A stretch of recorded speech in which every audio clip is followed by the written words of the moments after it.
নবীর অপমানে তোমার হৃদয় কাঁদে না, তুমি বিজাতীয় সংস্কৃতিতে শোভেছ পরাণ, তুমি কেমন মুসলমান, তুমি কেমন মুসলমান, ঠিক কিনা? আর আমার নামাজ যারা নাই সে আসলে মুমিন না ভণ্ড? নবী বলেন যারা নামাজ নেয় তার ঈমানই নাই, যারা নামাজ নেয় তার কি নাই? নামাজ পড়ে না দেখেই তো ঈদুল ফিতরে নামাজ কে ঈদুল ফিরত, ঈদুল ফেরত, ফেরতে ঠিকই আছে, সারা জীবন ফেরতই গেছে, ঢুকে নাই। নামাজ পড়ে, নামাজের কথা শুনলে ফেরত গেছে বাড়ির দিকে, মসজিদে ঢুকে নাই তো। এখানে ঈদুল আজহার জানাজার নামাজ আর ঈদুল ফেরতের নামাজ, এই যে এগুলো আমাদের শুনতে হয়, কি বলেন ঠিক না?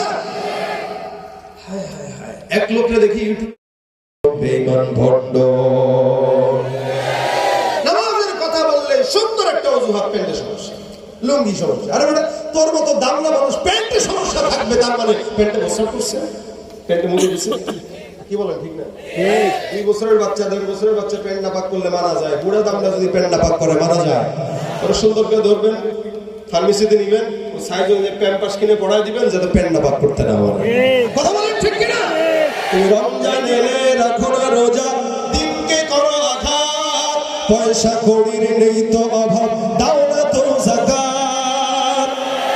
রমজান এলে রাখো না রোজা, দিনকে করো আঘাত, পয়সা কড়ির নেই তো অভাব, দাও না তো যাকাত। তুমি ইমানদারির বড়াই করো, এই তোমার ঈমান, তুমি ইমানদারির বড়াই করো, এই তোমার ঈমান, তুমি কেমন মুসলমান, তুমি কি কেমন মুসলমান, তুমি কেমন মুসলমান? নামাজের সাথে নাই পরিচয়, মানো না কোরআন, নামাজের সাথে নাই পরিচয়, মানো না কোরআন, তুমি কেমন মুসলমান, তুমি কেমন মুসলমান?